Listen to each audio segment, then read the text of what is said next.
Assalamualaikum warahmatullahi wabarakatuh. Bismillahirrahmanirrahim. Wabihi nasta'in ala umurid dunya waddin. Alhamdulillah.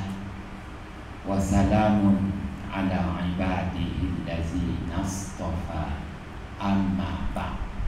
Sidang ahli jamaah yang dirahmati Allah, kita panjatkan kesyukuran kehadiran Allah Subhanahu wa ta'ala. Malam yang berbahagia ini ada ruang dan berpeluang. Moga-moga ruang dan peluang yang Allah berikan kita manfaatkan, selanjutnya meraih dan memperoleh rahmat dari Allah Subhanahu wa ta'ala juga. Hadis riwayat Imam Ahmad dan Imam Al-Hakim.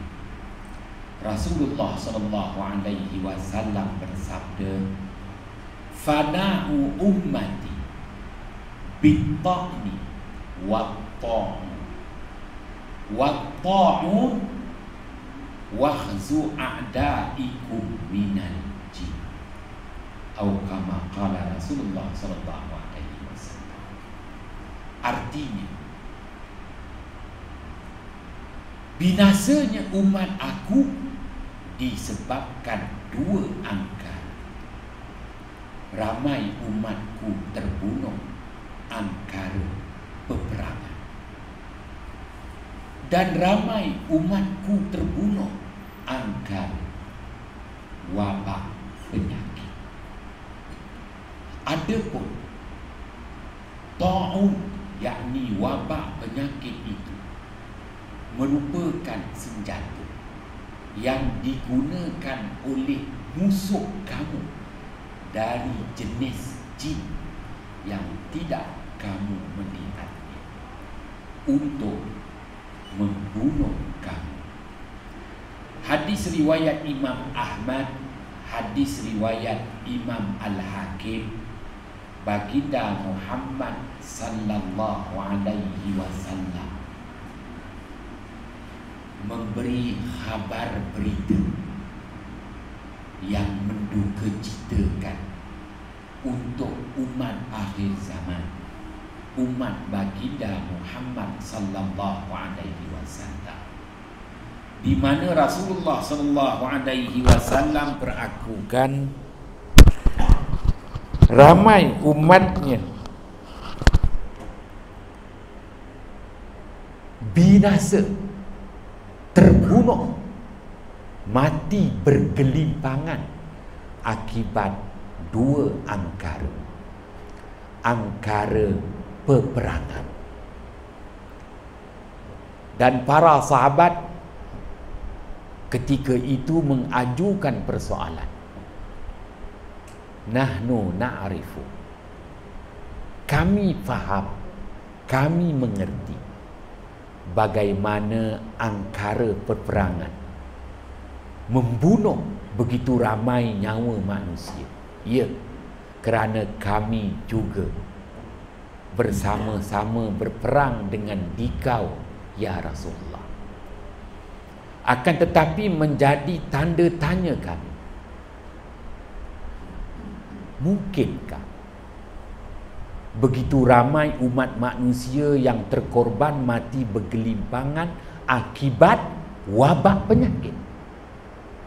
Ya, menjelaskan kepada kita persoalan yang dikemukakan oleh Anas bin Malik radhiyallahu anhu, mewakili para sahabat yang lain. Tidak pernah di hayat baginda Muhammad sallallahu alaihi wasallam terjadinya wabak penyakit. Tak pernah.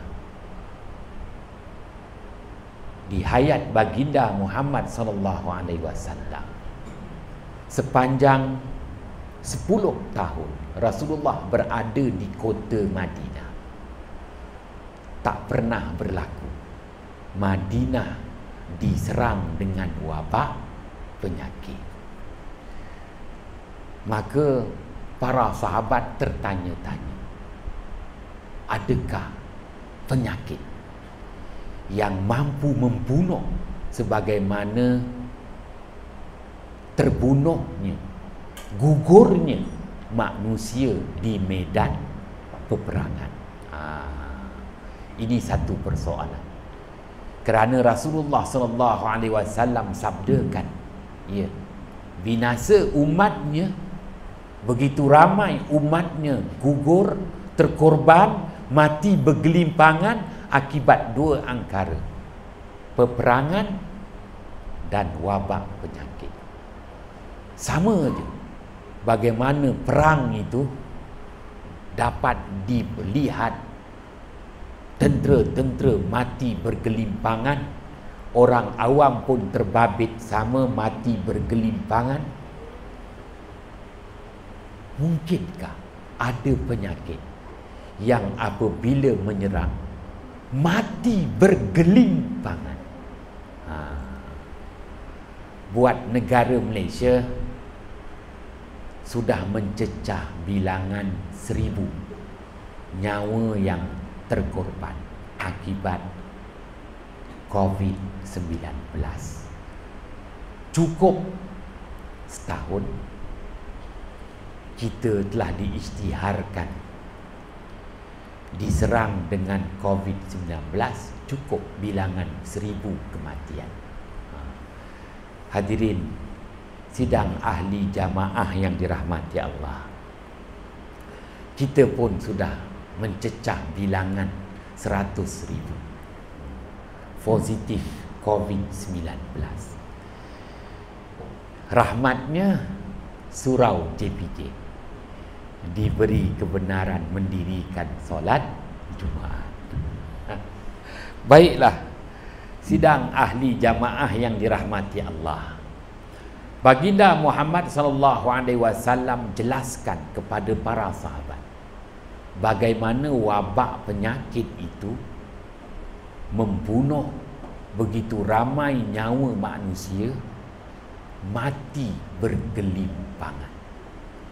Maka Rasulullah jelaskan, watta'un wahdhu a'daikum minal jin. Ta'un, yakni wabak penyakit itu merupakan senjata yang digunakan oleh musuh kamu daripada jenis jin, yakni syaitan. Apabila sesuatu penempatan itu Allah Subhanahu wa ta'ala turunkan wabak, maka syaitan, yakni jin-jin kafir, bergembira bagaikan mereka mendapat senjata. Mereka akan gunakan sebaik mungkin wabak penyakit yang ditimpakan di sesuatu penempatan itu sebagai senjata untuk membunuh seberapa ramai nyawa umat manusia. Syaitan akan membunuh seberapa ramai umat manusia. Kenapa? Kerana syaitan, yakni jin-jin kafir, merupakan bala tentera kepada iblis. Dan iblis telah berjanji bahawa iblis akan menyesatkan seberapa ramai umat manusia. Itu KPI iblis. Maka Allah sebut dalam Al-Quran KPI iblis. Sebaik sahaja iblis dilaknat, maka iblis berjanji kepada Allah. Janji iblis Allah menitkan dalam Al-Quran agar ianya menjadi pedoman dan ingatan kepada kita. Ba'da a'udzu billahi minasyaitonir rajim. Rabbi bima aghwaytani la uzayyinanna lahum fil ard wa la ughwiyannahum ajma'in. Ila akhiril ayah. Sadaqallahul azim. Tuhanku, aku berjanji, aku akan menghiasi segala kejahatan dan segala bentuk kesesatan di muka bumi ini agar ianya menjadi amalan dan ketagihan umat manusia. Wah, itu KPI, Key Performance Index for Iblis. SKT, penjualan awam macam saya, SKT, sasaran kerja tahun. Ada pegawai penilai pertama, pegawai penilai kedua. Dua-dua kasih 75 markah, habis. Maka syaitan berjanji, iblis berjanji, la uzayyinanna lahum fil ard. Aku akan hiasi segala bentuk kejahatan dan kesesatan fil ardi, di muka bumi, agar ianya menjadi kesukaan, kegemaran, ketagihan umat manusia. Kita tak faham macam mana iblis menggunakan taktik 3-4-3, 4-4-2, tidak seperti JDT yang terlalu bergantung dengan main import saja. Sehingga Syafiq Rahim dipanggil semula Haji Hanafiah, seperti nak akulah, terus tersingkir sama sekali. Wahal bola ni tak 3-4-3, 4-4-2.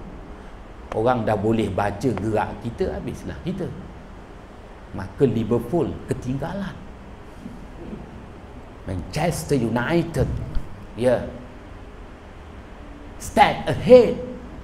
Are you understand about that? Ya, aku pun malah cakap putih lah. Tuan-tuan yang dirahmati Allah.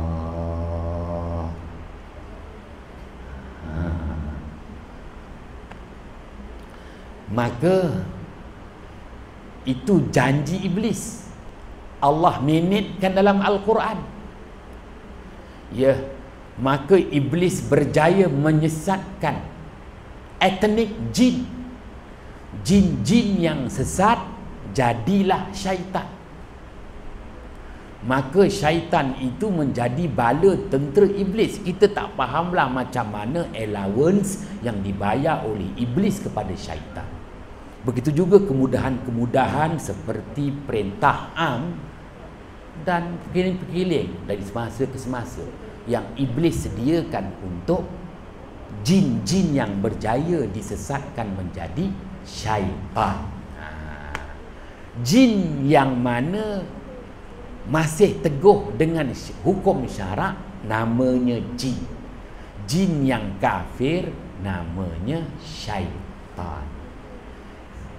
Sidang ahli jamaah yang dirahmati Allah. Maka wong Jawa ngomong, iso ngomong Jawa mayoran, syaitan bergembira apabila wabak diturunkan di sesuatu penempatan. Syaitan, yakni jin-jin kafir itu, dia dapat senjata yang mana kita tak nampak. Kita tak nampak syaitan, kita tak nampak jin kafir itu. Begitu juga kita tak nampak senjata yang digunakan oleh syaitan jin kafir itu. Virus, kita tak nampak virus tu. Ya. Setelah dibesarkan 100,000 kali pembesaran dengan mikroskop, maka nampaklah bentuk wajah COVID, coronavirus itu seperti durian musangking. Oh, macam gini bentuknya. Mata kasar tak nampak. Sidang ahli jamaah yang dirahmati Allah. Jadi dalam bahasa standard dikata plagiat.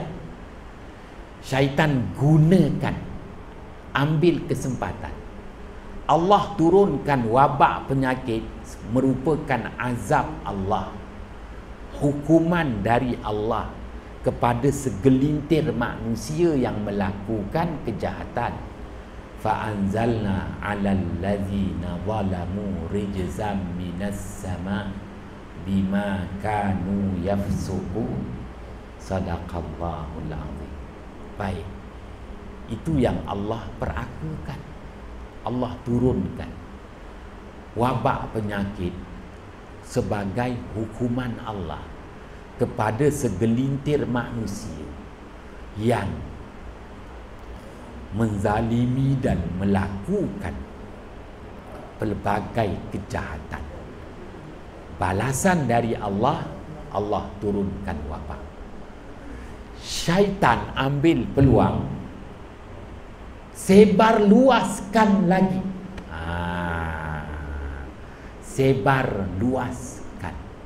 Jadi oleh kerana syaitan gunakan wabak penyakit sebagai senjata untuk membunuh begitu ramai manusia, dan syaitan ambil kesempatan sebar luaskan, baginda Muhammad sallallahu alaihi wasallam bersabda, hadis riwayat Imam Muslim, iza sami'tum al-waba, apabila kamu dengar wabak menimpa di sesuatu tempat, fala tadkhuluha, jangan masuk. Fala tuqaddimu 'alaiha, jangan menghampiri, jangan melintasi, jangan melewati. Wah. Baginda Muhammad sallallahu alaihi wasallam faham sangat. Jadi Rasulullah beri pedoman pada kita apabila kita dapat berita, bukan berita WhatsApp yang mengelirukan. Ya, apabila kita dapat berita di sesuatu penempatan itu Allah turunkan wabak penyakit, maknanya apa tuan-tuan? Sudah ada yang mati akibat wabak penyakit. Ini yang masing-masing nak bertanya, bila suatu tempat itu PKPD. Berdasarkan hadis Nabi, PKPD itu kalau tempat itu dah ada kematian, maknanya wabak dah melata di situ, dah ramai yang positif, ada pula yang mati, kena kurung, dah sah. Bila dah ada kematian, dah sah tempat itu. Belum ada kematian, belum sah. Dah ada kematian, sah. Maka orang luar dilarang sama sekali memasuki penempatan itu, menghampiri penempatan itu, maupun merentasi dan melintasi penempatan itu. Lintas pun tak boleh. Apabila sudah diperakukan, dah ada kes kematian, jangan masuk. Kenapa? Kalau kita masuk, kita sabung nyawa kita sendiri. Begitu juga apabila kita dapat berita di penempatan kita dah ada kes, ada kematian akibat wabak, tabah, sabar, reda. Jangan keluar, jangan larikan diri daripada penempatan kamu itu. Tabah, sabar, reda. Sekiranya kamu juga terkorban, maka Rasulullah bersabda, syahid akhirat. Mati syahid akhirat. Sidang ahli jamaah yang dirahmati Allah. Baik.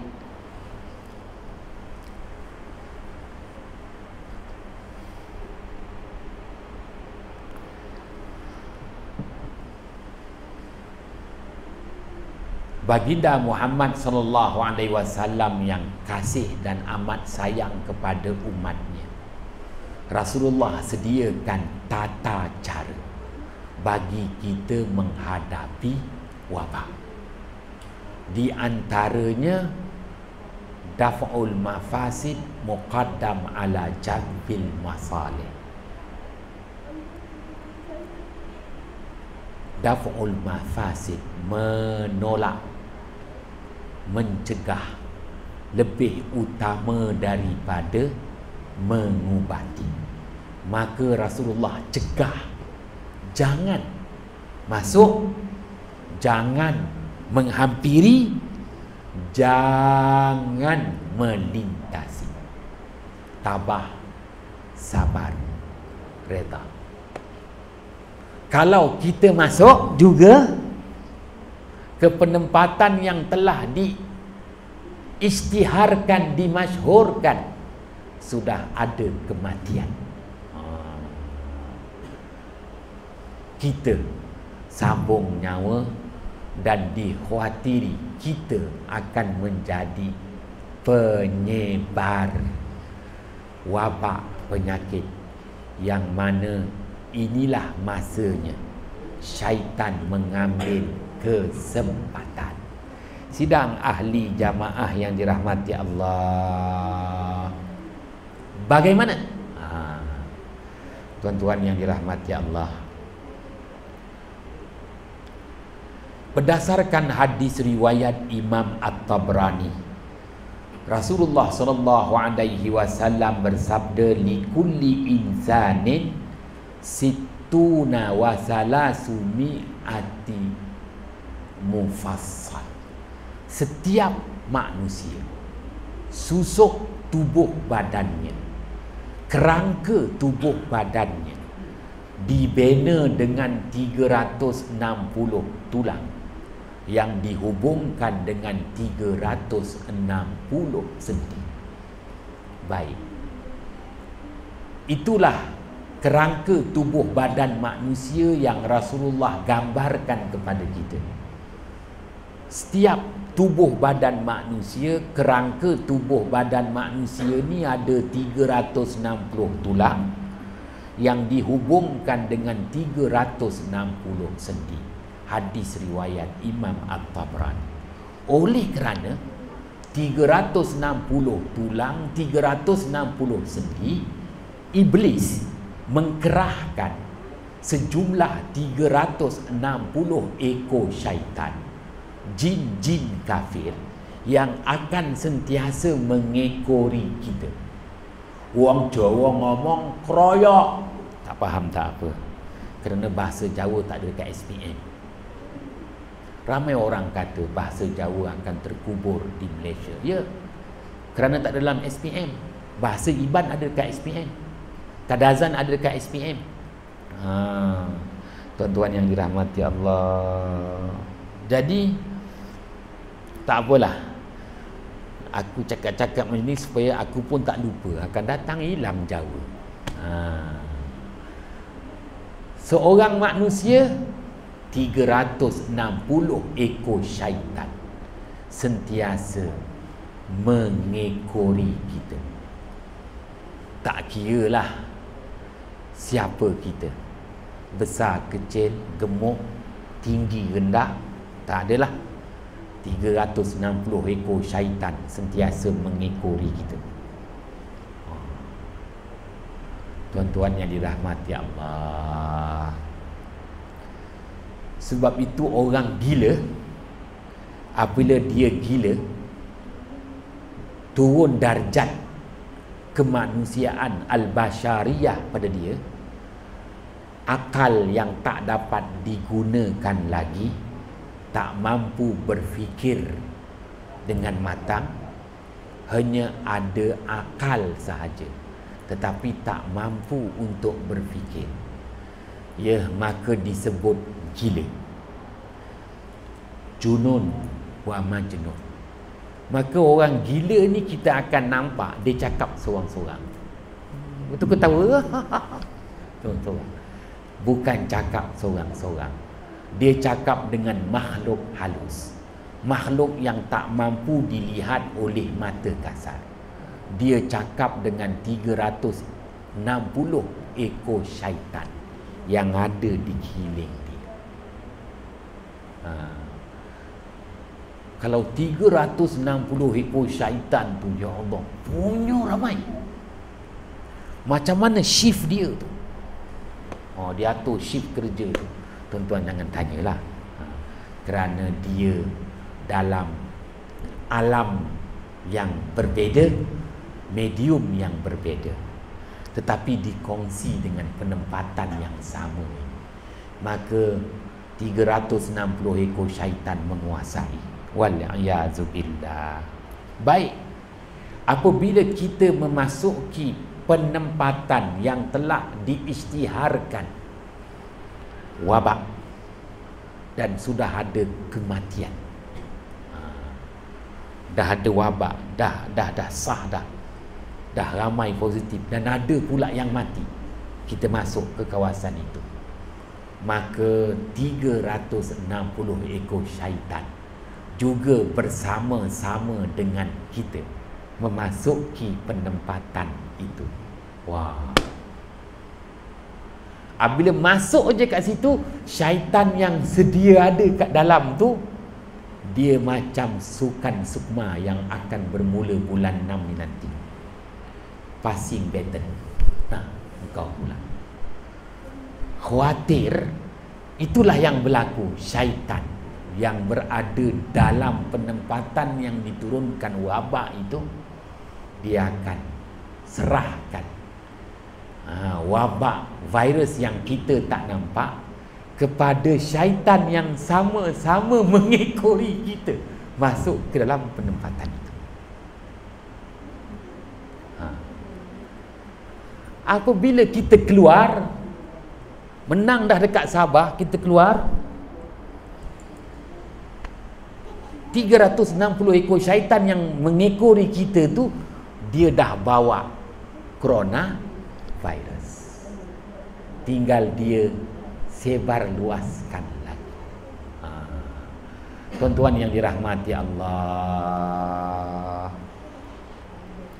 apatah lagi apabila ditanya dengan baginda Muhammad sallallahu alaihi wasallam, hadis riwayat Imam Al-Hakim berhubung tentang jenis-jenis jin. Rasulullah sallallahu alaihi wasallam bersabda, al-jinnu salah satu asnafin. Jin itu terbahagi kepada 3 bentuk. Bentuk yang ketiga, Rasulullah bersabda, karih. Jin itu bentuknya seperti angin. Dia bukanlah macam angin yang kita nampak, tapi dia seperti angin, tak kelihatan. Pantasnya, gerakannya, tindakannya seperti angin. Maka 3 bentuk jin, saya ambil salah satu daripada 3 yang Rasulullah sabdakan. Al-jinnu salah satu asnafin simfun karih. Karya, jin terbahagi kepada 3 bentuk. Salah satu daripada yang 3 itu ialah seperti angin. Angin kita tak nampak, tapi kita rasa panas dia, sejuk dia, terpulang. Tuan-tuan yang dirahmati Allah, begitulah jin tak nampak, tapi dia mampu bergerak seperti angin.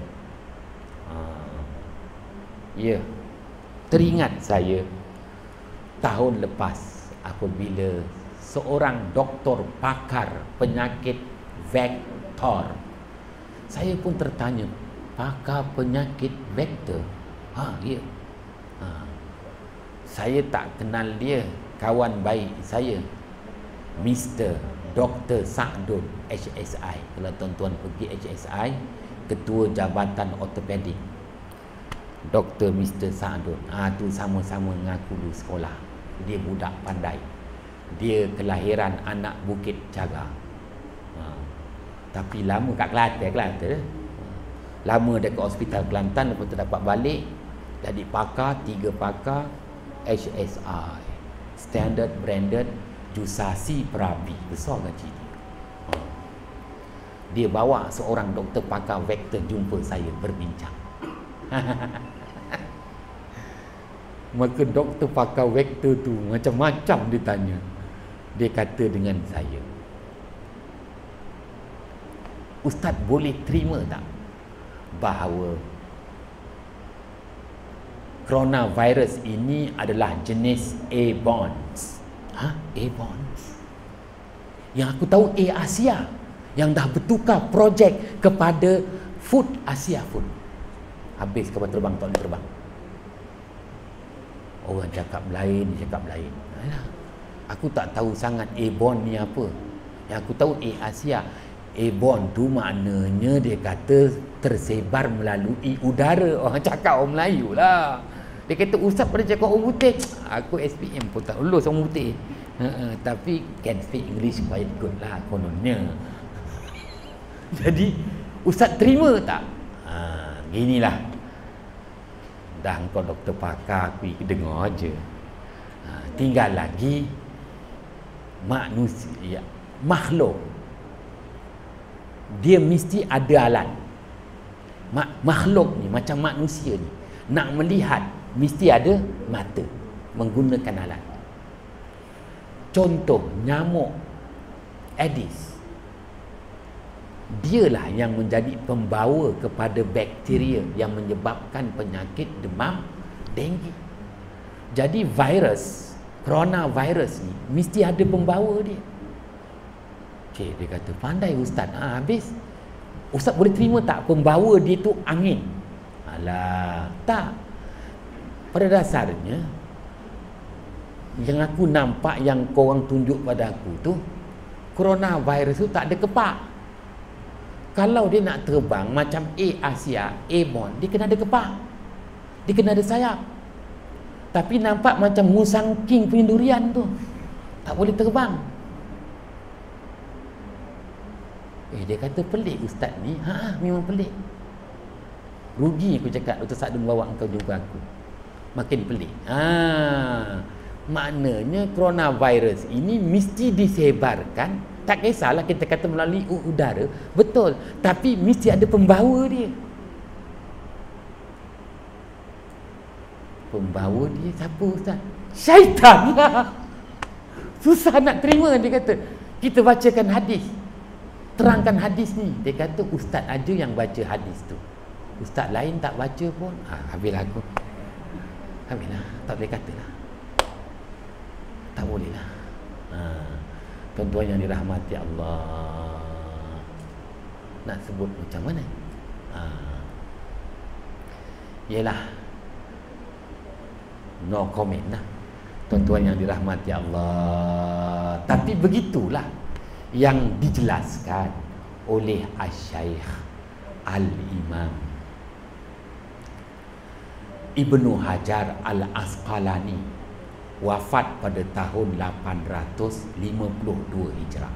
Dah 600 tahun yang lalu beliau wafat. Asy-Syaikh Al-Imam Ibnu Hajar Al-Asqalani wafat pada tahun 852 Hijrah, menulis dalam kitabnya Bazlul Ma'un fi Fadli Ta'un, seorang tokoh ulama hadis yang mensyarahkan hadis-hadis sahih Imam Al-Bukhari dalam kitabnya Fathul Bari. Ya, tak semua ustaz nak berani menceritakan. Ustaz semua tahu, tapi nak ceritakan tu kerana kita menceritakan benda yang tak nampak. Macam malam tadi saya diminta sangat cerita tentang orang Bunian. Susah nak cerita kerana kita cerita benda yang tak nampak. Yang nampaknya ringgit Malaysia, nampak RM. Kita cerita benda yang tak nampak, susah. alladzina yu'minuna bil ghaib, beriman dengan benda yang tak nampak. Salah silap mohon jutaan kemaafan. Bismillahirrahmanirrahim. Fafahamnaha Sulaiman wa kullan ataina hukman wa ilma wa sakharna ma'a Daudal jibala yusabbihna wa tayra wa kunna fa'ilin. Ya hayyu ya qayyum ya Rabba Musa wa Harun wa ya Rabba Muhammadin sallallahu alaihi wasallam alaihim ajma'in. Assalamualaikum warahmatullahi wabarakatuh.